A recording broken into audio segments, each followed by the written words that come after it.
Hi guys, for today's video, ito broccoli at may atay ng manok. Ayan po. Nagluluto tayo ng gulay.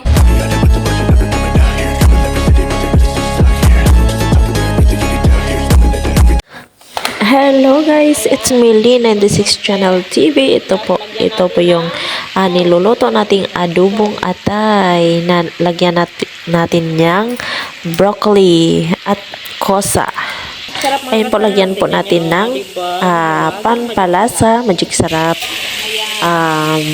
black pepper, salt, at tuyo at suka. Ayan na po, nilalagyan na po natin. Ito po yung black pepper. Ayan, inikos-mekos lang natin yan mga insan. At ito na po. At ang importante guys, yung pagluluto natin ay syempre may halong pagmamahal, char. Para masarap po yung mga luto natin guys. Kaya wala tayong iisipin na masama dyan. At wala tayong iisipin na kalaban natin, char. Dapat pagmamahal yung iisipin natin guys. At ayan na po, nilalagay na po natin yung zucchini or tawagin sa Arabic na kusa.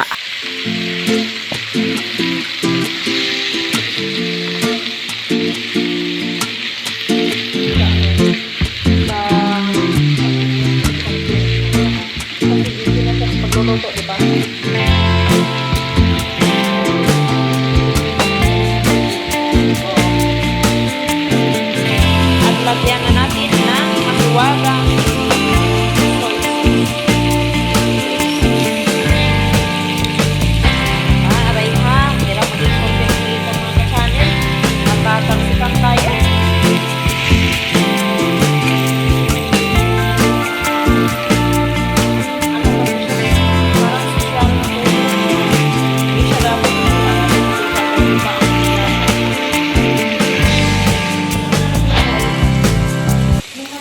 habang minikos-mikos na natin yan, nilagyan na po natin yan ng tuyo. Dinagdagan po natin ng tuyo. At ngayon susunod naman natin yung baby corn. Yan, baby corn at saka cauliflower. Ayan, inuna po natin nilagay yung cauliflower at i-mix na po natin yan. Mikos-mikos lang, mga insan. Ayan, at isunod na naman natin mamaya yung ating broccoli. Yan po.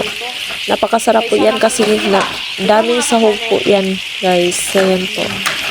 At ito na po, isusunod na po natin ang broccoli. Ayan po guys. Tapos na po yan, hinugasan lahat guys ha. Kaya dinirect ko na po yan ng lunod dyan sa sa kawali. Ayan, i-mix lang po natin yan para malasahan po ng ipang pampalasa yung huli nating nalunod guys. Don't forget to subscribe guys and thank you for watching. Bye!